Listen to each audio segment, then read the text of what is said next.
paragraphe 1865. Le péché crée un entraînement au péché.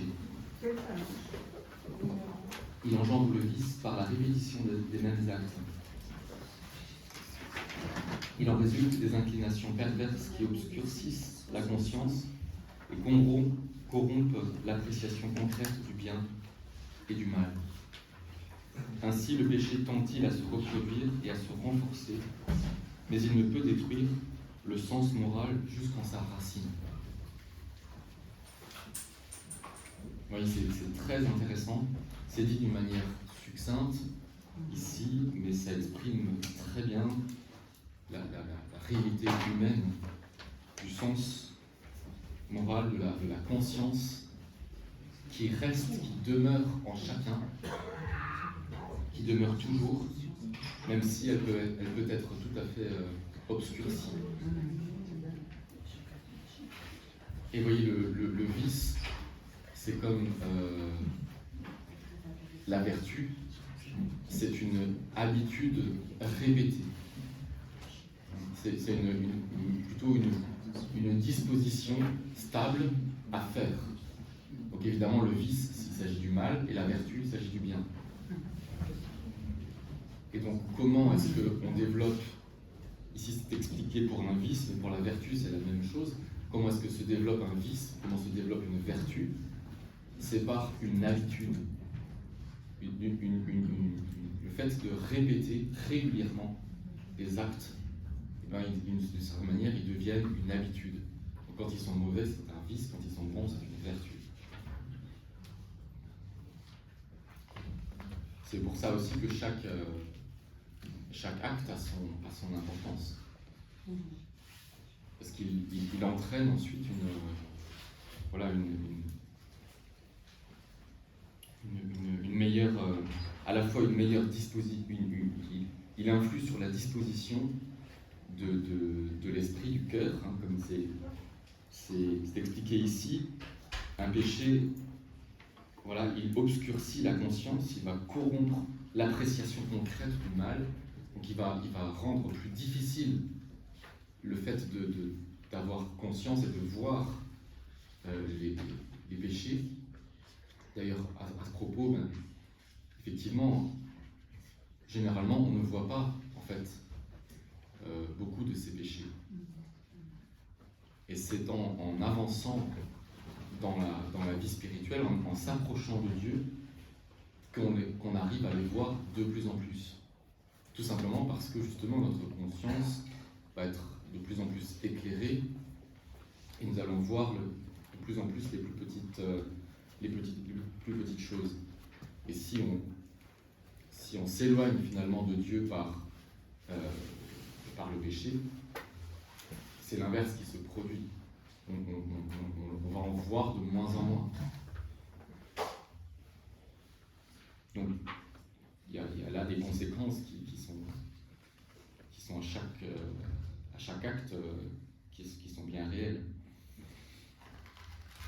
Même si, voilà, jusqu'en sa racine, non. C'est-à-dire que chacun garde au plus profond de lui-même sa conscience. Cette image de Dieu de laquelle il a été créé. Ce qu'il peut perdre, c'est cette ressemblance. La ressemblance, c'est des images pour exprimer que, dans le fond, nous avons toujours Dieu pour source et pour finalité, et si nous en détournons, il y a quelque chose que nous perdons, le fond demeure. En fait, l'être humain est bon, toujours, mais après, les choix qu'il fait peuvent être mauvais. Et donc, il peut y avoir beaucoup de corruption sur cet être bon, mais dans son fond, l'être reste bon.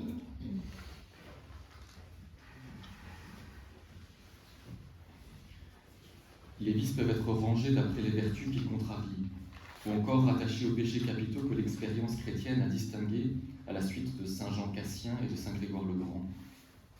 Ils sont appelés capitaux parce qu'ils sont générateurs d'autres péchés, d'autres vices. Ce sont orgueil, avarice, envie, colère, impureté, gourmandise et paresse ou ascétisme. la tradition catéchétique rappelle aussi qu'il existe des péchés qui crient vers le ciel.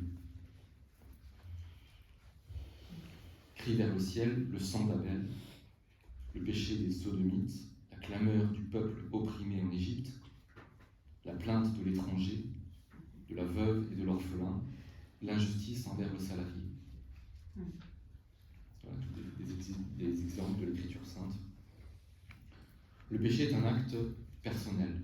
De plus, nous avons une responsabilité dans les péchés commis par d'autres quand nous y coopérons, en y participant directement et volontairement, en les commandant, les conseillant, les louant ou les approuvant, en ne les révélant pas ou en ne les empêchant pas quand on y est tenu, en protégeant ceux qui font le mal. Ainsi, le péché rend les hommes complices les uns des autres, fait régner entre eux la concupiscence, la violence, l'injustice. Les péchés provoquent des situations sociales et des institutions contraires à la bonté divine. Les structures de péché sont l'expression et l'effet des péchés personnels. Elles induisent leurs victimes à commettre le mal à leur tour. Dans un sens analogique, elles constituent un péché social.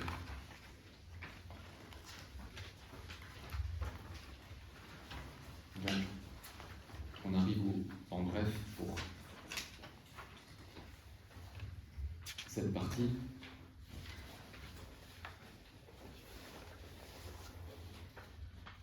Il faut comprendre cette parole, mais Dieu a enfermé tous les hommes dans la désobéissance pour faire à tous miséricorde. Le péché est une parole, un acte ou un désir contraire à la loi éternelle. Il est une offense à Dieu. Il se dresse contre Dieu dans une désobéissance contraire à l'obéissance du Christ. Peut-être un petit mot quand même sur cet enfermement. Il faut surtout comprendre que le péché jamais ne vient de Dieu. Donc il y a un mystère dans le fait que Dieu permette, et c'est en lien avec le mystère de la liberté. Donc nous sommes libres de choisir les biens auxquels nous allons concrètement nous attachons. Et la volonté de Dieu est évidemment pour nous la plus grande liberté, parce que tous les biens qui sont disons limités nous limitent d'une certaine manière, et nous sommes faits pour Dieu qui est infini. Et donc c'est en choisissant des biens inférieurs à lui que d'une certaine manière nous perdons notre liberté, nous rétrécissons notre perspective et le bien duquel nous pouvons vivre. Et nous restons aussi insatisfaits, parce qu'il n'y a que Dieu qui peut pleinement nous satisfaire. Le péché est un acte contraire à la raison, il blesse la nature de l'homme et porte atteinte à la solidarité humaine. Donc il y a aussi cette dimension de raison qui est un peu distincte de la conscience, mais voilà, on peut réfléchir, se rendre compte que les choses sont mauvaises, les choses sont bonnes. La racine de tous les péchés est dans le cœur de l'homme. Leurs espèces et leur gravité se mesurent principalement selon leur objet.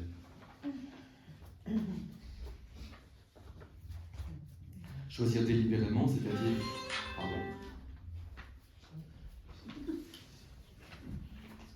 c'est-à-dire en le voulant, une chose gravement contraire à la loi divine et à la fin dernière de l'homme, c'est commettre un péché mortel. Celui-ci détruit en nous la charité sans laquelle la béatitude éternelle est impossible. Sans repentir, il entraîne la mort éternelle. On en a déjà parlé. Ouais. Le péché véniel constitue un désordre moral réparable par la charité, qu'il laisse subsister en nous. Elle est réduite, elle est blessée, mais pas supprimée, mais pas tuée. La répétition des péchés, même véniels, engendre les vices, parmi lesquels on distingue les péchés capitaux.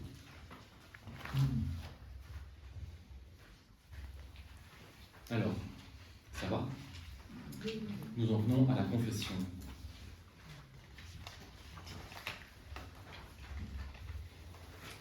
Le soir de Pâques, le Seigneur Jésus se montra à ses apôtres et leur dit : recevez l'Esprit Saint. Ceux à qui vous remettrez les péchés, ils leur seront remis.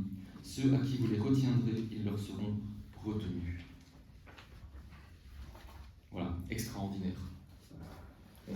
On n'imagine pas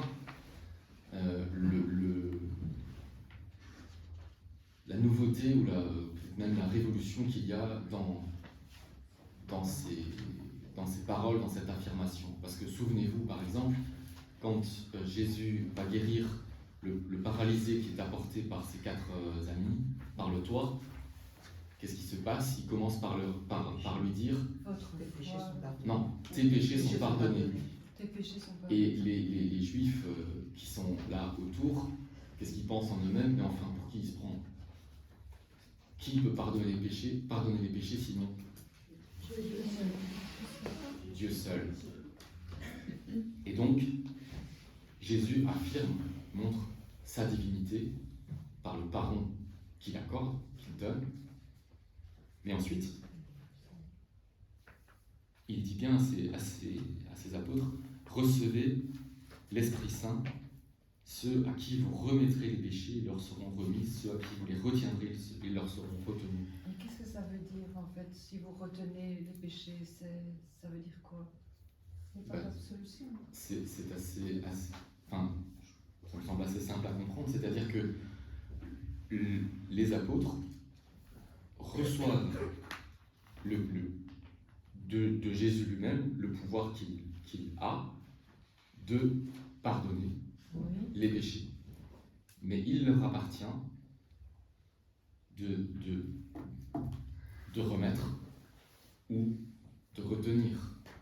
S'il n'y a pas de Et donc, repentance. les apôtres eux-mêmes ont finalement ce jugement, ce discernement à opérer, à savoir s'il y a à remettre ou à retenir ces péchés.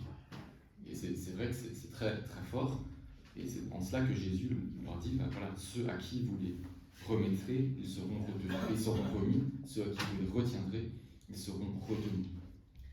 Concrètement, aujourd'hui, ce que ça signifie pour nous, et c'est vrai que c'est toujours le cas, même si c'est très peu peut-être utilisé, un évêque qui a le pouvoir d'absoudre les péchés comme l'ont eu les apôtres, qu'il a reçu à travers la succession apostolique, et qui peut donner à ses prêtres qui collaborent avec lui, eh bien, ils peuvent absoudre les péchés ou ils peuvent ne pas le faire. Les évêques. Les évêques, et par délégation aux prêtres qui ils donnent ce pouvoir qu'ils ont, eux, par eux-mêmes, de par leur office d'évêque. En gros, ça ne concerne pas les laïcs ici, enfin ceux qui sont... Ça concerne les laïcs dans le sens que c'est par habituellement un prêtre qui va recevoir l'absolution, et que le prêtre peut donner l'absolution ou ne pas la donner. C'est ça, oui. Padre Pio a rechassé des personnes comme ça du confessionnal parce qu'elles n'avaient aucun repentir. Ouais. Bien sûr. Le curé d'Ars, c'est pas en cas de meurtre, quoi. Ça n'a rien à voir. Dans la mesure où... Il ne s'agit pas de la... En fait, il ne s'agit pas de la nature du... Enfin, pour moi, clairement, le critère qui va être important, c'est la contrition. Il ne s'agit pas finalement de la nature du péché, qu'il soit grave ou pas, c'est pas la question. Que ce soit un meurtre ou quel que soit le péché, il s'agit de voir si réellement la personne regrette. C'est ça la question. Je ne l'ai pas exprimé en fonction de la Alors, nature du péché Mais c'est parce que j'ai une fois lu que, et je trouvais ça normal, le prêtre, c'est un criminel, donc il a tué quelqu'un, enfin il a commis un crime, et le prêtre lui demande d'aller se dénoncer. Et sinon, il ne lui donne pas l'absolution.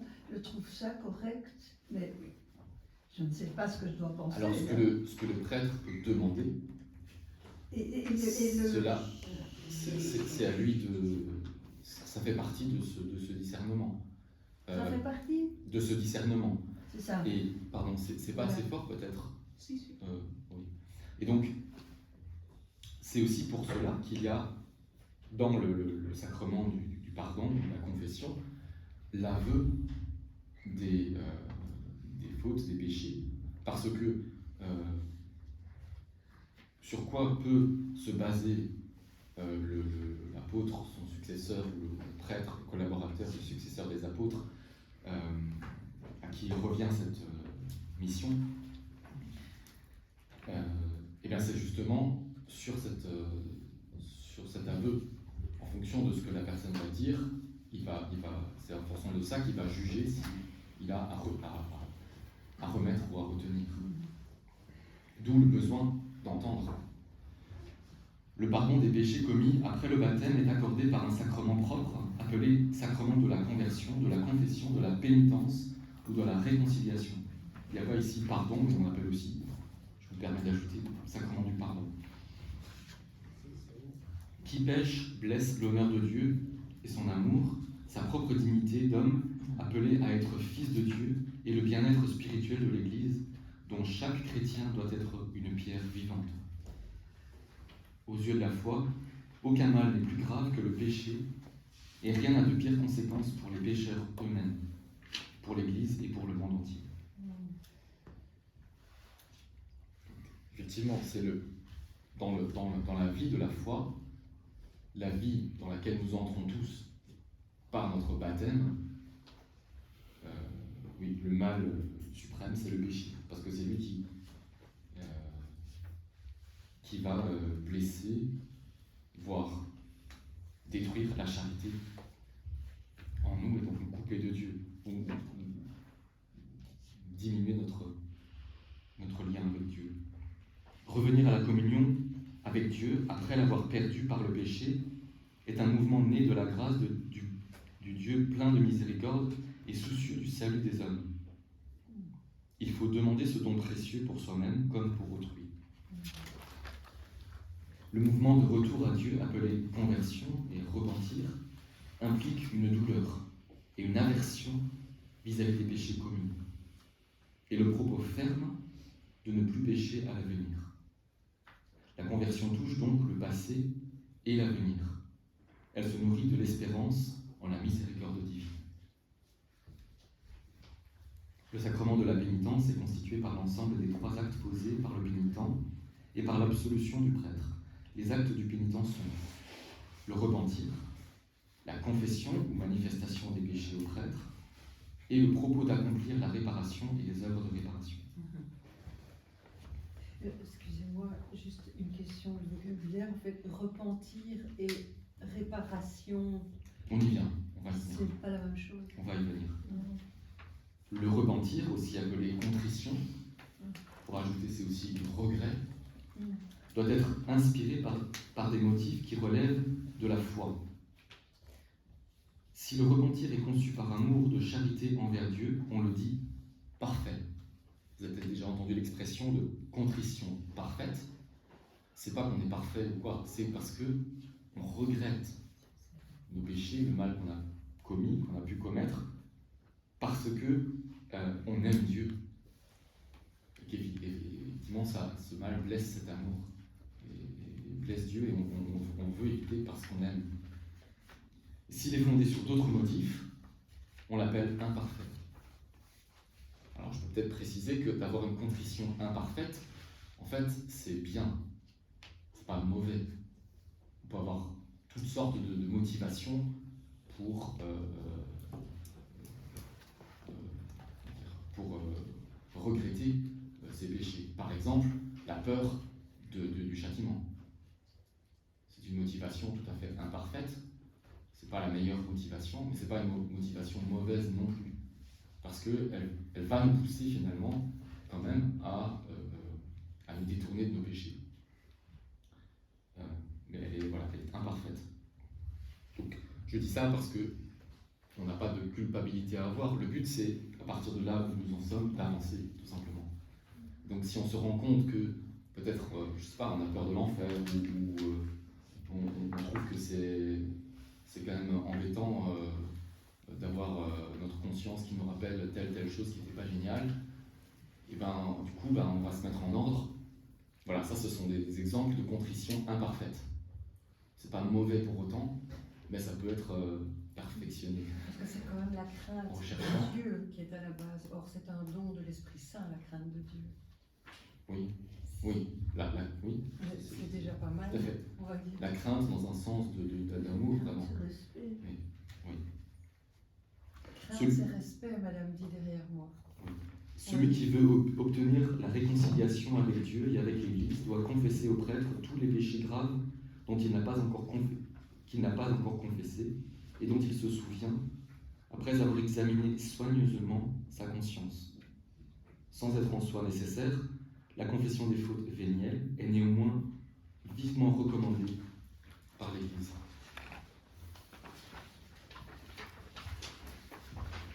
Donc là, je ne sais pas si vous voulez peut-être un petit éclaircissement, mais c'est vrai qu'il y a une grâce dans le sacrement de la confession. Il y a une grâce d'humilité. Le fait de dire, d'avouer ses péchés devant un prêtre qui finalement est un pauvre homme comme nous, ça demande de l'humilité, c'est vrai. Et c'est une bonne chose. L'humilité est une vertu de reconnaître les choses comme elles sont, tout simplement. Voilà, ça nous aide aussi, tout simplement, le fait de les regarder, d'y réfléchir, de faire son examen de conscience et ensuite de les dire, ça ancre en nous ce mouvement qui va rechercher à se rapprocher de Dieu en chassant, en écartant ses péchés. Donc en cela, c'est une bonne chose aussi, évidemment. Après, il y a aussi la grâce même du sacrement que nous recevons par le fait même de recevoir le sacrement.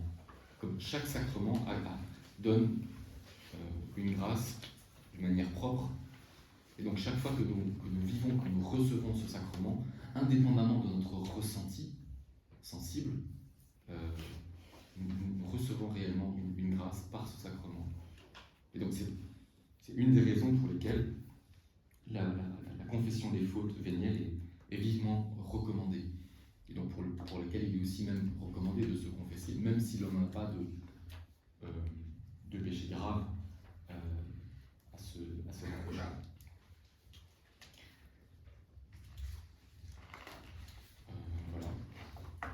Le confesseur propose aux pénitents l'accomplissement de certains actes de satisfaction ou de pénitence en vue de réparer le dommage causé par le péché et de rétablir les habitudes propres aux disciples du Christ.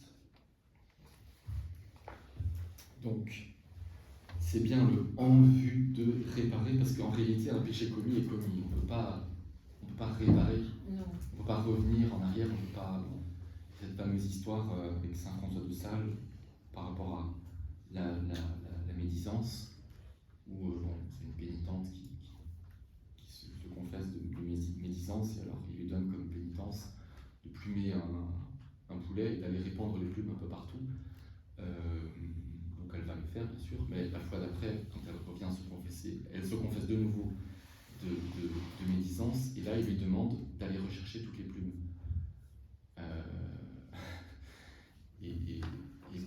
C'est de ça Philippe le Berger. Bon, moi j'avais entendu Saint François de Sales, mais bref. Mais donc c'était une image, enfin voilà, pour dire que les paroles qui ont été répandues, autant que de rechercher les plumes, toutes les plumes d'un poulet qu'on a répandu partout, c'est pas possible, et ben on ne sait pas les faire revenir non plus. C'est Donc Non. mais c'est vrai pour les paroles données, mais c'est vrai pour tout. C'est vrai Même, pour le- même les simples pensées, les conséquences qu'elles ont eues, elles sont là, elles restent. Maintenant, il y a effectivement, pardon, avec ça, j'ai un petit peu perdu C'est le. important de souligner que la parole ou l'écriture sur Internet, dans les réseaux sociaux, ça peut être un parallèle justement à la dispersion d'idées qui ne sont pas très saines, justement. Parce qu'Internet, C'est les juste réseaux sociaux... c'est juste un exemple, oui. Ouais. Ça fait partie. Enfin, oui. Et donc le fait de se confesser, voilà, aide tout simplement à faire face à ces inclinations, donne la grâce pour lutter, pour avancer dans la vie spirituelle. Et alors, la pénitence ou la satisfaction, ça va être un acte que l'on va faire qui va montrer notre réelle volonté de participer à la réparation causée par plutôt la réparation des conséquences entraînées par nos péchés. Et on ne peut pas tout réparer, mais on peut faire quelque chose pour montrer que l'on veut participer à cette réparation. C'est ça le sens qu'a la pénitence ou la satisfaction que le prêtre va donner au pénitent. Seuls les prêtres qui ont reçu de l'autorité de l'Église la faculté d'absoudre peuvent pardonner les péchés au nom du Christ. Je l'ai déjà un petit peu évoqué avant. Ce sont les évêques qui, par leur mission d'évêque, donc de responsable du diocèse du peuple de Dieu, reçoivent par eux-mêmes la faculté de pardonner les péchés, et ils peuvent, par on peut dire une délégation, donner cette faculté à leurs collaborateurs qui sont les prêtres.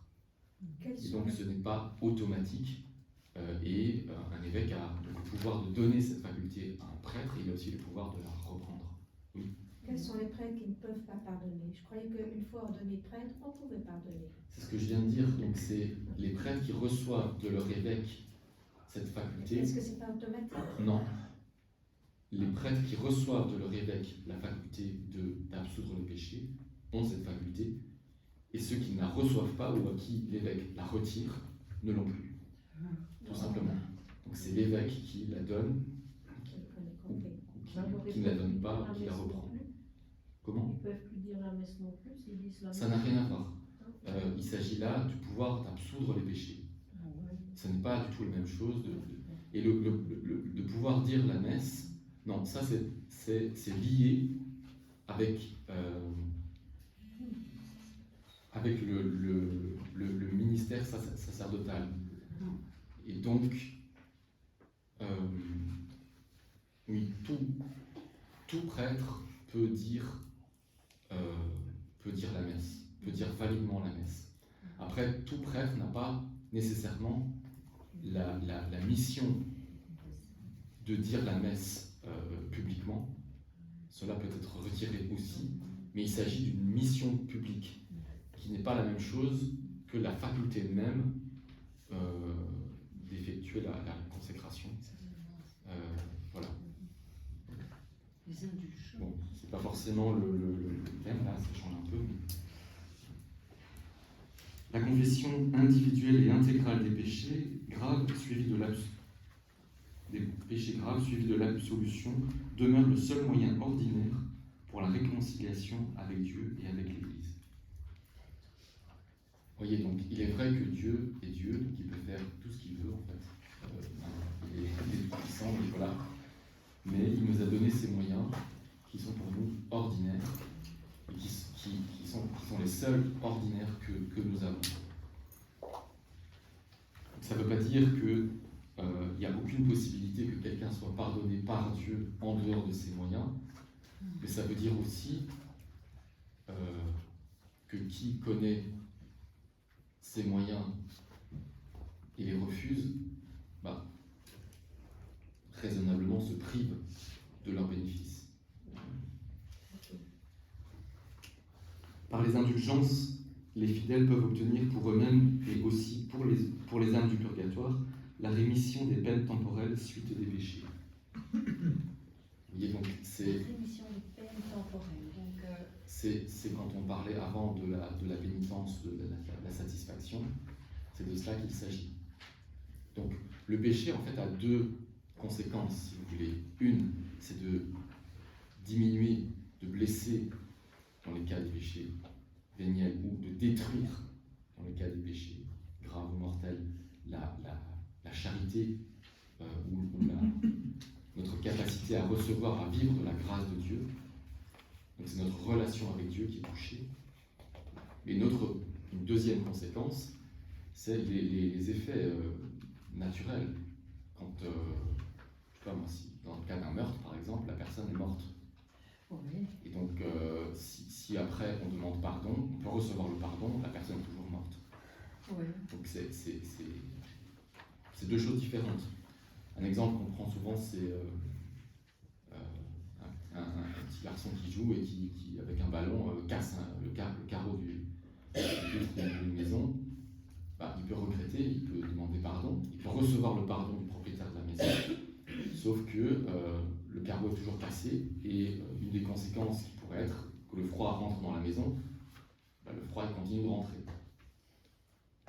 Et donc, la réparation, la satisfaction, ce serait dans cet exemple en fait, de réparer le carreau, ce qui va permettre que le froid arrête de rentrer. Donc, par les indulgences, la rémission des peines temporelles. Donc, par exemple, on aurait place, comment l'exemple avec les plumes, la personne elle avait donc Mehdi. Et alors, l'indulgence lui permettrait d'avoir une rémission de des peines temporelles. Et C'est ça. C'est ça. Sur laquelle elle n'a aucun pouvoir. C'est ça. C'est comme le carreau cassé, c'est un peu comme l'indulgence serait de maintenant ça y est, le carreau est réparé quoi. Et le froid arrête de rentrer. Et donc ce sont toutes les conséquences en fait qui restent de nos péchés et qui demandent une réparation. Moi, je me demande d'où on sait que ça se fait comme ça, en fait. Comment on sait que les indulgences donnent la Ça va rémission. hein.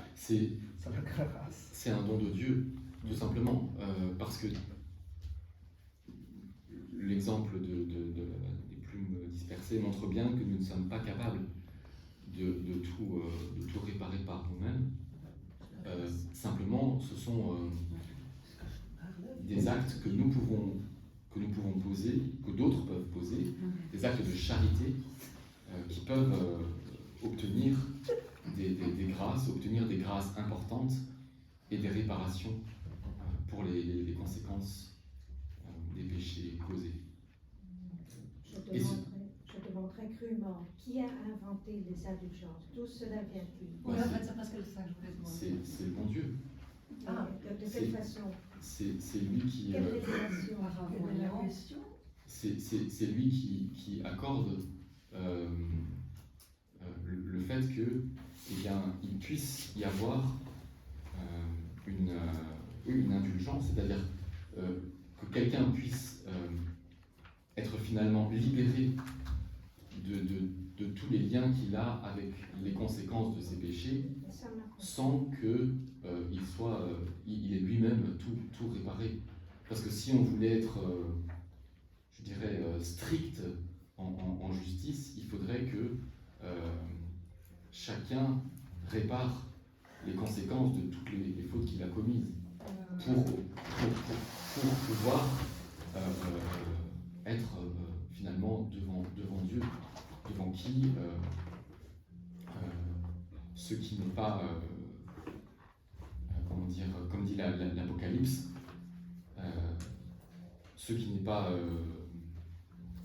j'ai un petit doute maintenant sur le terme, pardon, je suis un tout petit peu fatigué.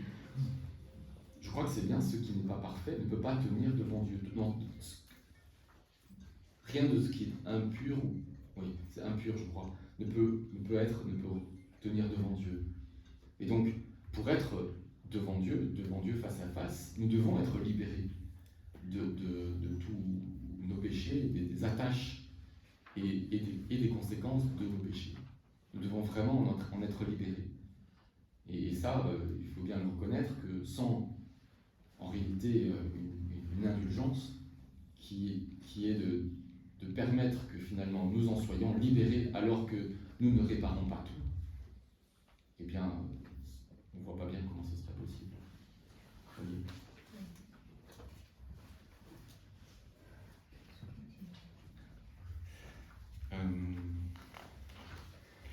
Voilà. Nous avons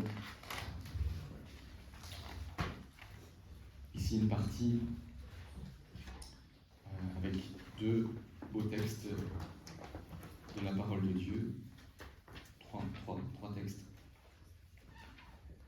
Peut-être on va le passer, lire. On va arriver à ça. Encore 20 minutes. Ah, ok. Très bien. Donc peut-être on va voir les textes et puis après si vous avez des questions on pourra prendre un temps pour le voir. Donc ici c'est du livre d'Isaïe. Qui a cru à ce qui nous était annoncé? Qui a reconnu le bras de l'Éternel? Il s'était levé devant lui comme une faible plante, comme un rejeton qui sort d'une terre desséchée. Il n'avait ni beauté ni éclat pour attirer nos regards. Et son aspect n'avait rien pour nous plaire. Méprisé et abandonné des hommes, homme de douleur et habitué à la souffrance, semblable à celui dont on détourne le visage, nous l'avons dédaigné, nous n'avons fait de lui aucun cas. Cependant, ce sont nos souffrances qu'il a portées, c'est de nos douleurs qu'il s'est chargé. Et nous l'avons considéré comme puni, frappé de Dieu et humilié. Mais il était blessé pour nos péchés, brisé pour nos iniquités. Le châtiment qui nous donne la paix est tombé sur lui, et c'est par ses meurtrissures que nous sommes guéris. Nous étions tous errants comme des brebis, chacun suivant sa propre voie. Et le Seigneur a fait retomber sur lui l'iniquité de nous tous. Il a été maltraité et opprimé, et il n'a point ouvert la bouche, semblable à un agneau qu'on mène à la boucherie, à une brebis muette devant ceux qui la tondent. Il n'a point ouvert la bouche. Il a été enlevé par l'angoisse et le châtiment.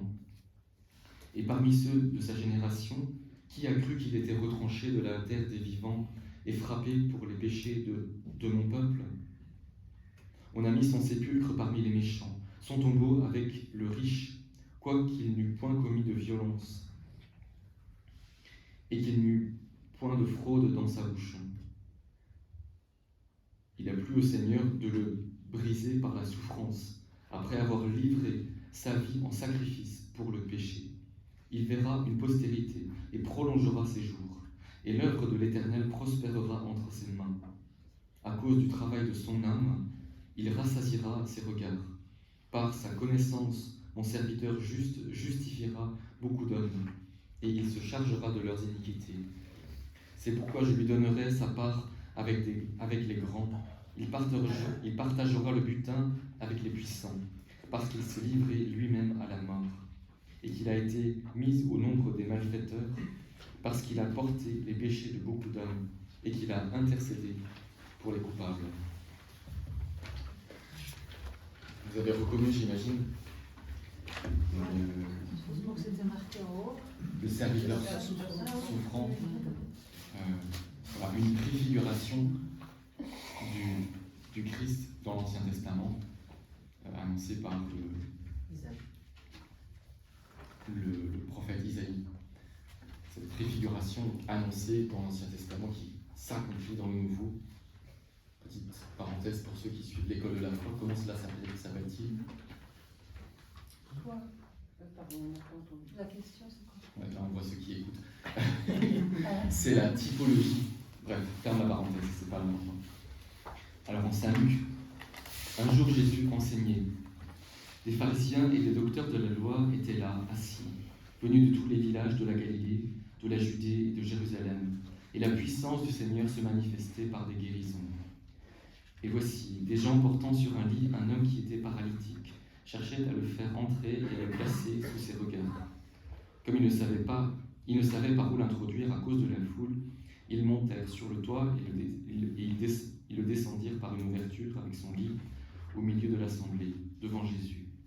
Voyant leur foi, Jésus dit, « Homme, tes péchés te sont pardonnés. » Les scribes et les pharisiens se mirent à raisonner et à dire, « Qui est-ce celui-ci qui profère des blasphèmes? Qui peut pardonner les péchés si ce n'est Dieu seul ?» Jésus, connaissant leurs pensées, prit la parole et leur dit, « Quelle pensée avez-vous dans le cœur?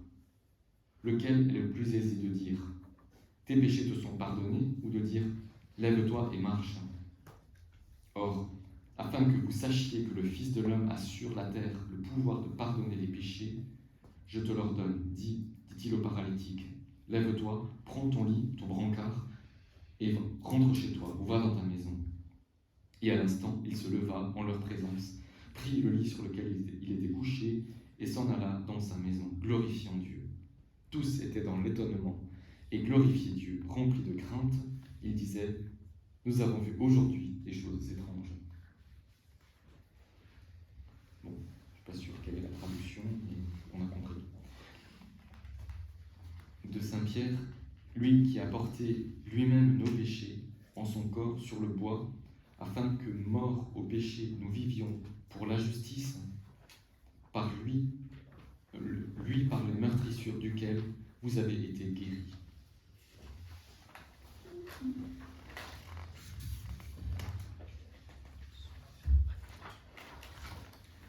Voilà. Donc maintenant, il nous reste une bonne dizaine de minutes. Ce qu'on pouvait aussi dire ici sur l'évangile, qui est très important, c'est que Jésus pardonne les péchés. Et quand vous avez la grâce d'aller à la confession, il y a énormément de personnes qui reçoivent des guérisons après avoir fait une confession. Mais vraiment une confession sincère de repentis. C'est ça que je vous avais dit juste un petit mot au matin en vous disant la différence entre la confession et l'accompagnement spirituel. Quand nous avons vraiment ce désir de repentir qui se met vraiment pour dire voilà Seigneur, je te demande pardon pour tous ces péchés. Énormément de personnes, et il y a beaucoup de témoignages qui sont que les personnes ont reçu vraiment des guérisons. Parce que c'est vraiment le sacrement, c'est vraiment là où Jésus guérit. Pourquoi? Parce que les blessures en général des péchés, c'est toujours une blessure sur l'âme. Et l'âme, c'est spirituel. Donc, il n'y a que dans le sacrement de la confession que nous pouvons avoir vraiment cette guérison. Et la guérison, quand elle est faite sur l'âme, elle va venir d'office sur le physique. Parce que la première chose qui est toujours touchée, c'est l'âme. Et quand l'âme est blessée, si nous n'avons pas ce baume vraiment pour venir cicatriser, c'est de là que découlent aussi des maladies et tout ça. D'où l'importance vraiment d'aller à une confession, mais une confession sincère. Voilà, ça c'est juste une petite parenthèse que je voulais vous partager, quoi. Donc s'il y a quelqu'un des questions.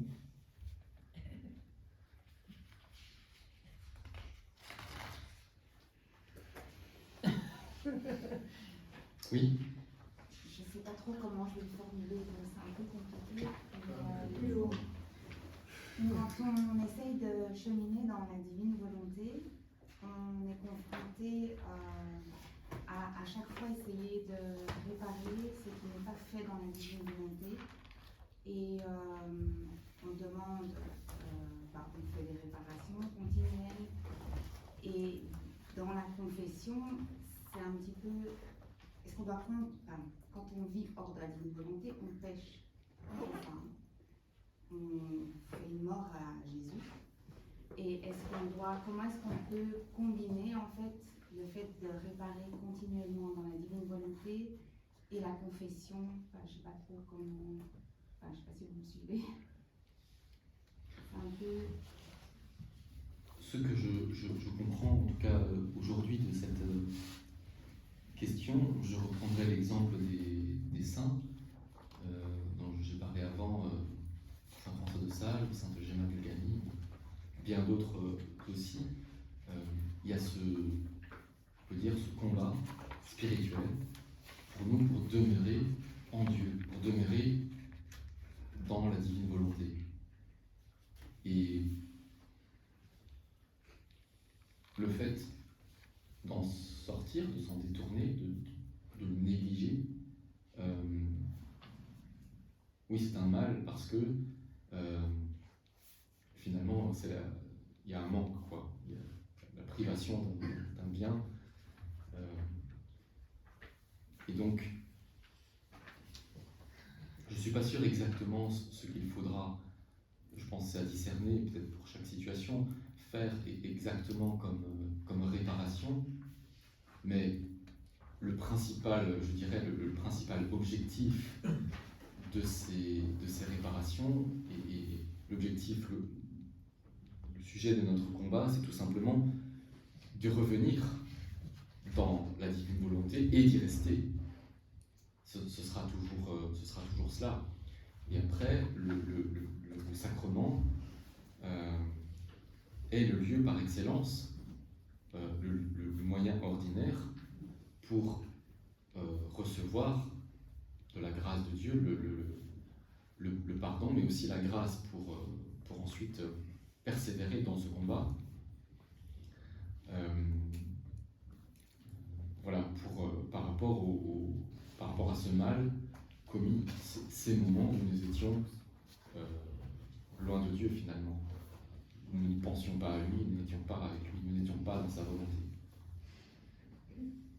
C'est comme ça que des saints ont senti de manière urgente, pressante, de se confesser parce qu'ils avaient oublié de penser à Dieu pendant un certain moment. Je crois que c'est un peu la même... Je ne sais pas si ça répond à ta question. En fait, on répare constamment, mais on doit aussi combiner avec la confession face à un prêtre, en fait. La réparation et essayer de réparer continuellement dans la divine volonté n'est pas suffisante. C'est pas la même chose. Il est bon de s'attacher à faire des œuvres de charité comme la réparation, comme tu dis, dans la divine volonté.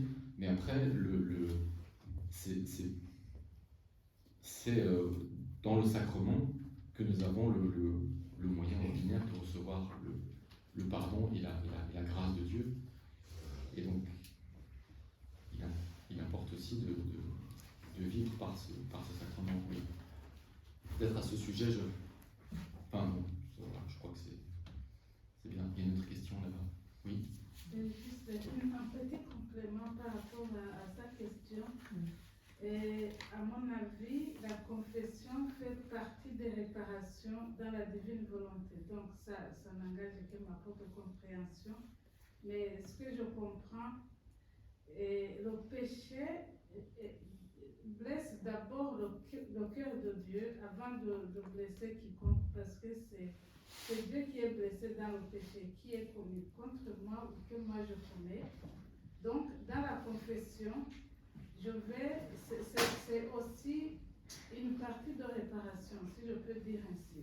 Mais ce n'est pas, je ne les vois pas, les actes de réparation dans la divine volonté et la confession, je ne les dissocierai pas, je verrai ça comme un ensemble de la confession, bien sûr, étant le moyen le plus élevé de réparation, parce que là, comme vous l'avez dit, c'est surtout dans la confession que nous recevons le pardon de Dieu.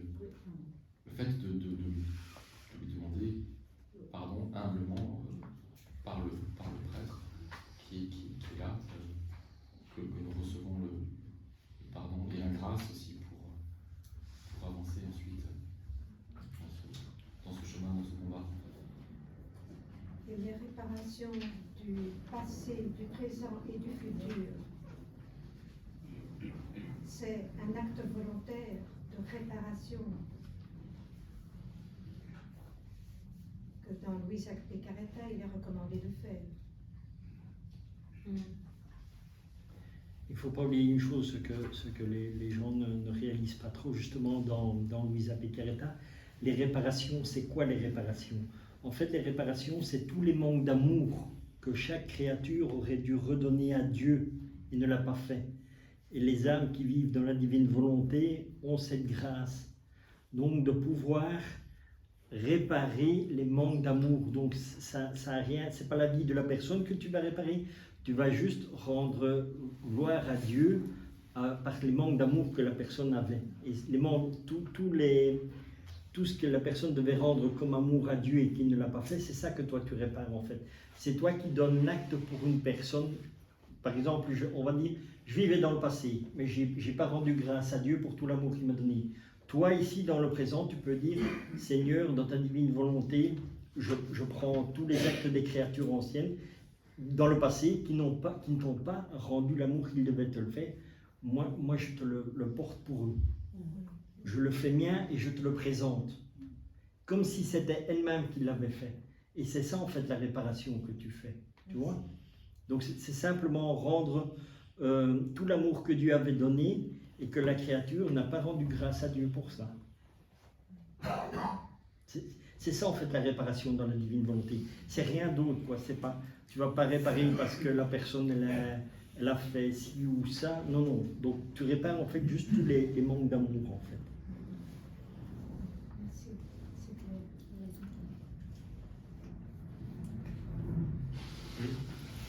Scusami, io vorrei parlare in italiano. Richard prima ha spiegato un po' di confessione e vorrei magari che lui mi traduce in italiano perché ha detto qualche cosa importante, non avevo capito molto bene. Parce que c'est une dame qui parle italien, donc elle n'a pas bien compris la réponse de Richard. Un peu te le dire, je fais la traduction. J'ai compris que Après. Pas de souci.